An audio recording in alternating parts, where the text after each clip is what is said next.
Well, the third International Conference of Food Security kicks off in Cape Town on December 3rd. It brings together global experts to tackle issues of malnourishment, obesity and micronutrient deficiencies. Globally, 800 million people are undernourished and a further 2 billion more are micronutrient deficient.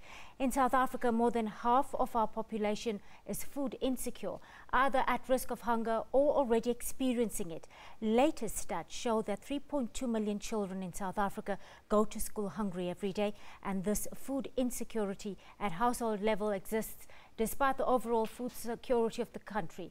For more, we're joined in studio by Dr Aldo Stroebel. He's the Executive Director of Strategic Partnerships at the National Research Foundation, a supporting organization at this conference. Good afternoon, Doctor, and thank you so much for your time on the SABC News Desk. Good afternoon, thank you. Doctor, it's staggering that hunger kills more people every year than AIDS, TB and malaria combined in the world. Just talk us through your approach at the conference and some of the core themes that will be under discussion. Thank you. It certainly is not the newest approach. There's a number of similar conferences throughout the world every year. The intention of the third International Conference on Global Food Security is to have an innovative matrix approach to addressing all the components of under and malnutrition. This is the third in a series. The first one was held in the Netherlands, the second one in the US. This one, the first time on the African continent, really has as its core objective to bring the key players together and take the matrix approach of food loss, the biosecurity component, access to food, etc., and link that very closely to the Sustainable Development Goals that ties all countries in the world together towards specific components of output to improve quality of life. Doc, I just want to bring it home for a moment. In a country like ours, we should not have people dying of hunger, yet that's exactly what's happening. Why is it so? You are right. It is one of the vagaries of our development challenges. In general, South Africa is a food secure country. It is not a net exporter anymore. Many years ago it was. There's various reasons for this situation currently. So one would start with a comprehensive agricultural policy that would look at integrated ways of food production. The access component, of course, is one of the major challenges. We come from a system of inequality, and that still is perpetuated today. Aspects like school feeding schemes, excellent research being supported by the National Research Foundation, the Centre of Excellence on Food and Nutrition Security at the Universities of Western Cape and Pretoria, all of those look at these issues. But if there's not a comprehensive national approach that has a truly multidimensional way of addressing these challenges, we will limp along, to be frank, and we can no longer afford to have people that are undernourished in our country or any other country for that matter.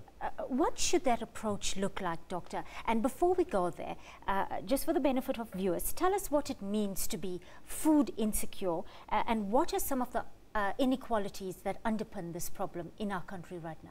Food insecurity is a multidimensional concept. One can eat too much, you can eat too little, or you can eat wrongly.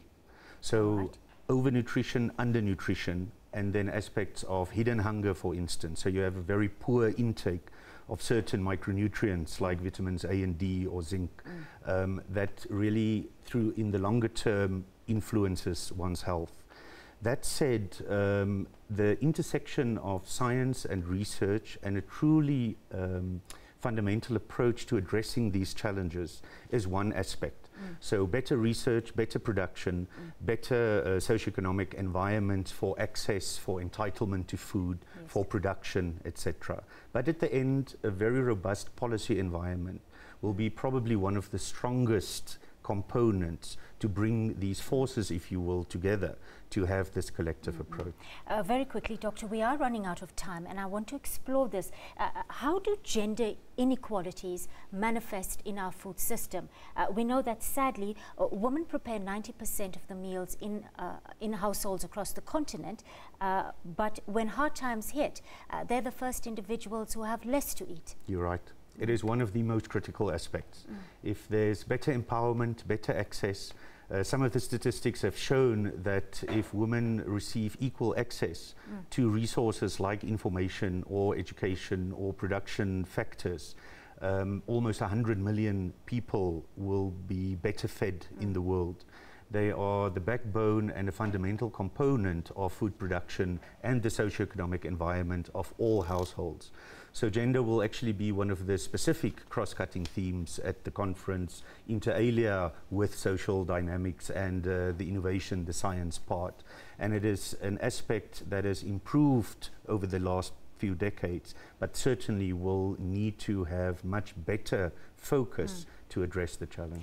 Very quickly, on the other side of the coin, we're still battling obesity on the continent, and the stats there are indeed alarming. We're estimated to reach a figure of 3.28 billion suffering from obesity by 2030.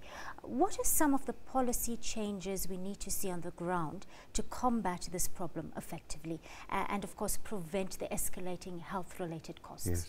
There's a number of those factors, but to be very frank, the uptake of the population needs to be commensurate with the type of policies that are being put in place. Sugar tax is high on the agenda, currently being discussed. We've seen some examples in the US, for instance, where there has been a big pushback on decreasing the size of sodas, for instance. So obesity is one of the manifestations of malnutrition. Lifestyles change, incomes change, but the availability of the right type of foods and the inherent uptake of those environments, what is being produced, what is available, that is a challenge we must address. Dr Aldo Stroebel, I'm afraid we're out of time. Thank you for sharing your insights with us on the SABC News Desk. Dr Stroebel is the Director of Strategic Partnerships at the National Research Foundation, joining us this afternoon.